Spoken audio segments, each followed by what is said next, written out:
Na figura ao lado está representado o círculo trigonométrico. Sabemos que A é um ponto da circunferência com ordenada nula e abscissa negativa. Temos aqui o ponto A. Alfa é a amplitude de um ângulo no primeiro quadrante, cujo lado extremidade contém o segmento reto B e o lado origem coincide com a parte positiva do eixo das abscissas. Temos aqui a amplitude alfa. O ponto B pertence à circunferência, está aqui. O ponto C é simétrico do ponto B relativamente ao eixo das abscissas. Temos que o ponto C é então simétrico do ponto B, ok? Relativamente aqui ao eixo das abscissas. Qual das opções abaixo representa, em função de alfa, a área do quadrilátero ABOC?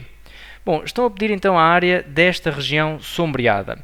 Eu vou tentar transmitir uma estratégia para resolver este tipo de exercícios, porque este tipo de exercícios são muito comuns em trigonometria, ok?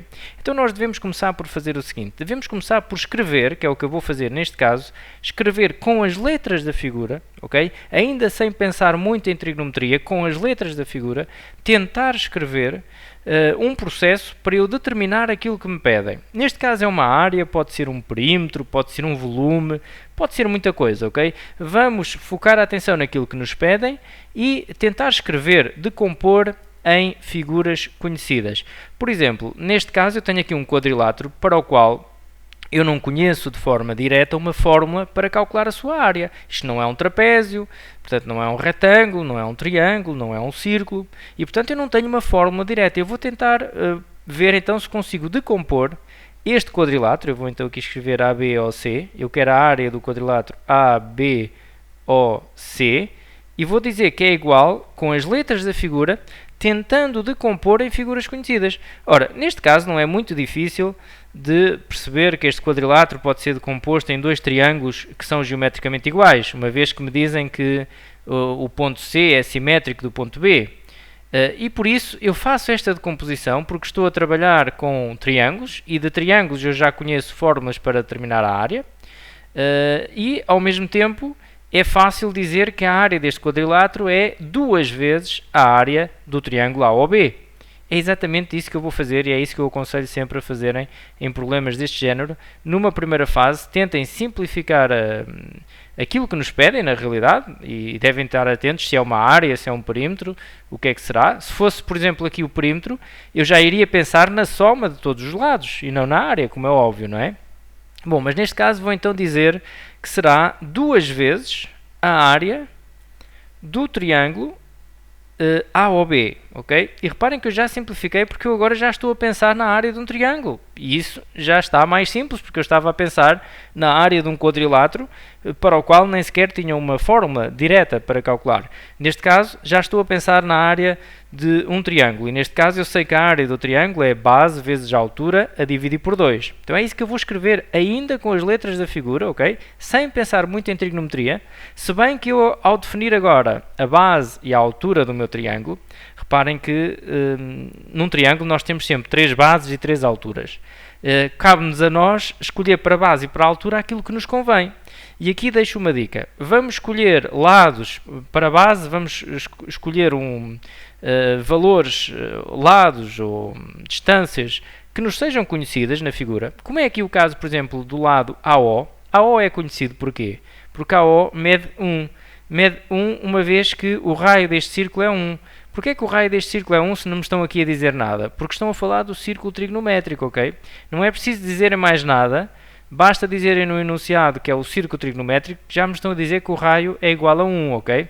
Portanto, eu posso considerar que aqui é 1, ali será menos 1, ali é 1, aqui menos 1. Portanto, esta distância de A a O é uma unidade. E por isso é um valor que eu conheço. Então, dá-me jeito de trabalhar com este lado como base, por exemplo. Por outro lado, também convém ir trabalhando com lados, ou alturas, ou seja o que for, que de alguma forma relacionem com o alfa, ok? Isto porquê? Porque nós queremos o resultado em função de alfa. Então vamos procurando trabalhar também, de preferência com triângulos retângulos, como é aqui o caso, reparem, se eu considerei aqui a base, a altura tem de ser perpendicular, é sempre assim, a altura é sempre perpendicular à base, então será o que vem deste vértice, na perpendicular, até à linha, portanto que será o prolongamento desta base, ok? Para lhe ser então perpendicular, faz aqui 90 graus, ok? Portanto, vou chamar aqui H, ok? E vou então escrever a base é AO, ainda com as letras da figura, ok? AO vezes a altura, que é H, a dividir por 2. O que eu escrevi aqui foi a área de um triângulo. Base vezes a altura a dividir por 2, ok? Bom, a base já sabemos então que é 1. Aqui no lugar do AO vou colocar 1 e está o problema resolvido. Como é que posso determinar então este H? Reparem, até posso visualizar aqui um triângulo retângulo, faz aqui 90 graus. Estou a ver um triângulo retângulo cujo a amplitude deste ângulo agudo é o alfa, e portanto eu quero trabalhar com o alfa. Uma vez que quero o cateto oposto e que tenho a hipotenusa, porque reparem, a hipotenusa é também um raio. Isso então é conhecido, ok? Estamos no círculo trigonométrico, o raio é 1, então de O a B é 1.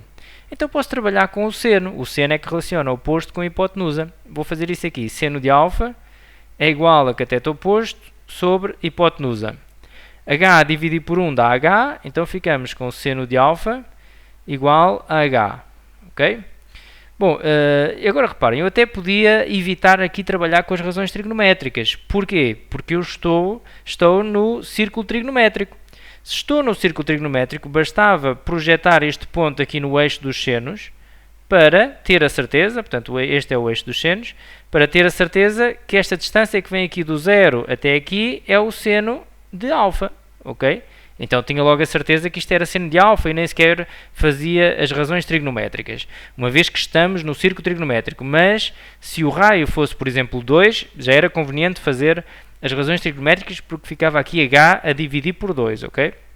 Bom, neste caso o H é seno de alfa, temos tudo porque conseguimos escrever o H em função de alfa. Então vamos aqui simplificar, fica 2 vezes 1 vezes seno de alfa a dividir por 2. Bom, simplificando esta expressão, este 2 a dividir por este 2 dá 1, é como se cortasse, ok? Reparem, corta porquê? Porque há aqui uma multiplicação. Se há aqui uma multiplicação, eu vou até aqui fazer a justificação um pouco melhor, poderíamos escrever isto assim, 2 a dividir por 2 vezes 1 vezes seno de alfa, ok? 2 a dividir por 2 dá 1. Por isso é que nós dizemos que corta. Mas se aqui tivesse uma adição, por exemplo, não poderia fazer esta simplificação, ok? Bom, simplificando então aquele 2 com aquele 2, ficamos com 1 vezes seno de alfa. 1 vezes seno de alfa dá seno de alfa. Ok? Então, resposta A.